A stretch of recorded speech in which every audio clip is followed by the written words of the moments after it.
Welcome friends, स्वागत है आप सभी का आपके अपने चैनल में जिसका नाम है काल। और काल एक्चुअली एक नॉलेज बेस्ड चैनल है दोस्तों। और आज मैं आप लोगों के लिए लाया हूँ कुछ ऐसी इंटरेस्टिंग नॉलेज, एक ऐसी कहानी जो आपको सुनकर शायद दिल को छू जाएगी आपके। ऐसी कहानी है दोस्तों और बिल्कुल सच्ची घटना है। जी हाँ, बिहार की ये घटना है दोस्तों। जी हाँ, लेकिन पहले मतलब झारखंड की है, लेकिन पहले उस समय जो था झारखंड बिहार का ही हिस्सा हुआ करता था। तब की ये कहानी है जो मैं आज आपको सुनाने वाला हूँ और बिल्कुल सच्ची घटना है दोस्तों। तो आप ध्यान से सुनिएगा और बताइएगा कि कैसी लगी ये वीडियो आपको। ये कहानी है दोस्तों बिहार की, लेकिन कहानी शुरू होती है वृंदावन से। जी हाँ, वृंदावन के एक साधु थे, लेकिन उनको कोई भी साधु या संत नहीं कहा करता था। उनको सभी कहा करते थे जज साहब जज साहब, अभी उनको बोला करते थे जज साहब जज साहब। तो एक व्यक्ति ने पूछा कि सभी इनको जज साहब क्यों कहते हैं। तब बताया गया कि ये पहले जज साहब हुआ करते थे, लेकिन एक वाक्य ऐसा हुआ कि उसके बाद से इन्होंने अपनी सारी ज़िंदगी एक संत बनकर गुजारनी चाहिए। मतलब इन्होंने अपना फैसला लिया, उससे पहले ये जज हुआ करते थे। तो चलिए कहानी को शुरू करते हैं उनकी, जिनका जो ये जज साहब है उनकी कहानी। दोस्तों, एक व्यक्ति रहा करते थे एक गांव में। उनका जो नाम, मतलब वो बहुत ही सरल स्वभाव के थे, बहुत ही भोला स्वभाव था उनका। तो उन्होंने उनका जो नाम मेरे गांव वालों ने रख रखा था भोला राम। अब भोला राम सब कहा करते थे उनको। तो वो इतने सरल थे कि जो भी उनसे कुछ भी पूछता तो वो कहते कि हम क्या जाने, जो भी जाने रघुनाथ जी जाने, मतलब कि राम जी जाने, हम क्या जाने कुछ भी। तो ऐसे ही करते करते वो अपनी ज़िंदगी चला रहे थे। दो बेटे थे, एक बेटी थी। अब बेटी की शादी करनी थी, तो उन्होंने अपने गांव के जो सेठ थे उन सेठ से पैसा लिया।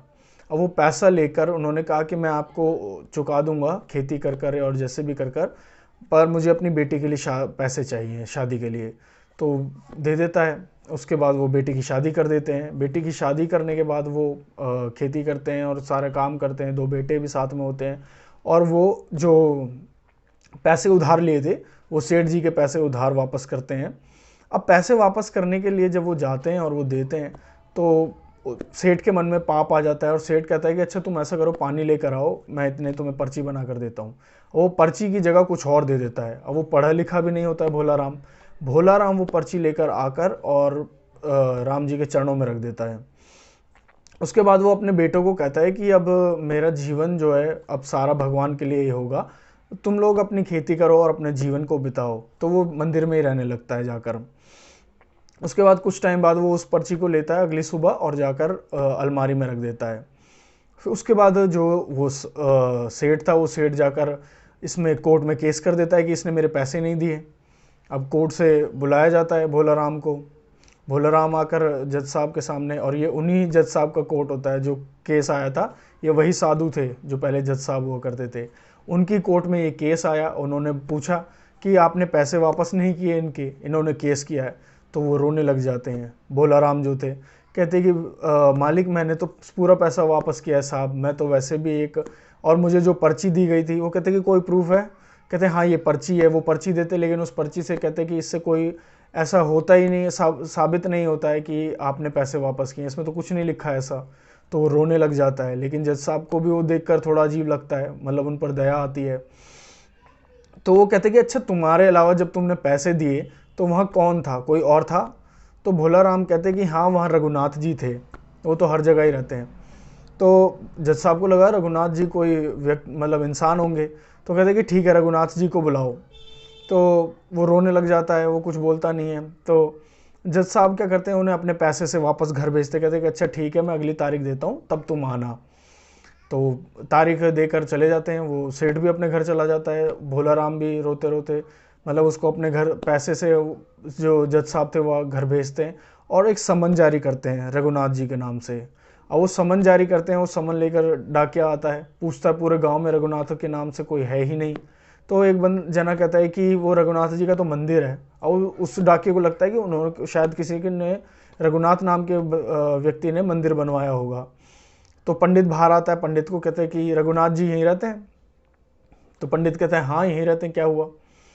तो वो डाकिया सोचता है कि यही रघुनाथ जी हैं। तो वो कहता है कि ये लो समन, डाकिया कहता है कि ये लो समन आया है रघुनाथ जी के नाम का, और उन्हें बोलना कि वो इस तारीख को कोर्ट में आ जाएं। अब कहते कि वाह भगवान की भी क्या माया है, कोई भक्त भगवान के लिए मुकुट लाता है, कोई कुछ लाता है, और यहाँ भगवान ने समन ही मंगा लिया अपने लिए। कहते चलो ठीक है, जब भगवान की मर्जी है मंगा लिया तो अब हम क्या कर सकते हैं इसमें। तो वो उसको रख लेते हैं चुपचाप, कुछ बोलते नहीं है पंडित जी भी। तो वो भोला राम से पूछते हैं कि ऐसा क्या हुआ। तो भोला राम सारी कहानी बताते कि कोर्ट में क्या क्या हुआ, कैसे हुआ, क्या चीज़ थी सारी। उसके बाद कहते कि तो तुमने ये क्यों बोला कि रघुनाथ जी वहाँ थे। कहते कि भगवान तो हर जगह होते हैं, तो वहाँ भी होंगे जब मैंने उनको पैसे दिए। वो तो बिल्कुल सरल थे, कहते हम क्या जाने, रघुनाथ जी जाने सारी चीज़ें, और हमें तो कुछ पता नहीं है, हमने तो कुछ किया नहीं है ऐसा गलत, हमने तो पैसे वापस दे दिए थे।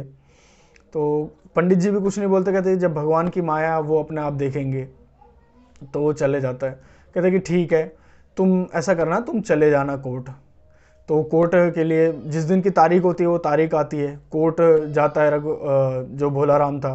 भोला राम कोर्ट जाकर खड़ा हो जाता है, मतलब कोर्ट में चला जाता है सुबह ही जल्दी निकल कर। और पंडित जी भी सुबह उस दिन उठते हैं जल्दी, कहते कि आज भगवान को बाहर जाना है। उनका श्रृंगार करते हैं, पूजा करते हैं, आरती करते हैं, प्रसाद चढ़ाते हैं और नए पोशाक पहनाते हैं। और पंडित जी हाथ जोड़कर कहते हैं कि प्रभु आप उसको बचा लेना, क्योंकि उसके अलावा अब आपका कोई नहीं है। तो ये बोलकर पंडित जी भी वहाँ से चले जाते हैं, मतलब अपने उसमें लग जाते हैं काम में। उसके बाद कोर्ट शुरू होता है, जज साहब आते हैं, जज साहब आकर खड़े होते हैं और वो 3 बार नाम लेते हैं, रघुनाथ जी हाजिर हो, रघुनाथ जी हाजिर हो, रघुनाथ जी हाजिर हो। अब जैसे ही वो तीसरी बार बोलते हैं तो देखते हैं कि एक व्यक्ति जो इसने मतलब एक बूढ़ा व्यक्ति वहाँ से लड़खड़ाता हुआ चलता हुआ आ रहा है कि, और आकर वो कटघरे में खड़ा हो जाता है। तो बोलते हैं कि आप ही रघुनाथ जी हो। कहते हैं हाँ जी मैं ही रघुनाथ जी हूँ। तो कहते कि आपने देखा था जब ये पैसे दिए थे तो आप वहीं थे। कहते हाँ मैं वहीं था। कहते तो आपने देखा था। कहते हाँ मैंने देखा था। कहते कि क्या सबूत है कि इन्होंने पैसे दिए थे। तो पर्ची उसने जो असली पर्ची बनाई थी सेठ ने, वो रजिस्टर में रखी हुई थी। तो कहते कि इस सेठ को यहीं रखो और एक आदमी को भेजो घर पे, और इस रजिस्टर के इस पन्ने में यहाँ पर है वो पर्ची है। तो वो जाते हैं, वहाँ से वो पर्ची मिलती है, पर्ची लेकर वापस आते हैं और देखते हैं कि हाँ सही में, कहते हैं कि हाँ इसने पैसे वापस किए हैं। तो उस सेठ को वो रोने लग जाता है। कहते हैं कि उस सेठ को सज़ा होती है। उसके बाद जो भोला राम था, भोला राम को बाइज्जत बरी किया जाता है और वो रघुनाथ जी जो थे वहाँ से चले जाते हैं। उसके बाद जज साहब भोला राम को बुलाते हैं और कहते हैं कि अच्छा ये बताइए रघुनाथ जी कौन है। कहते हैं रघुनाथ जी तो हम सबके हैं।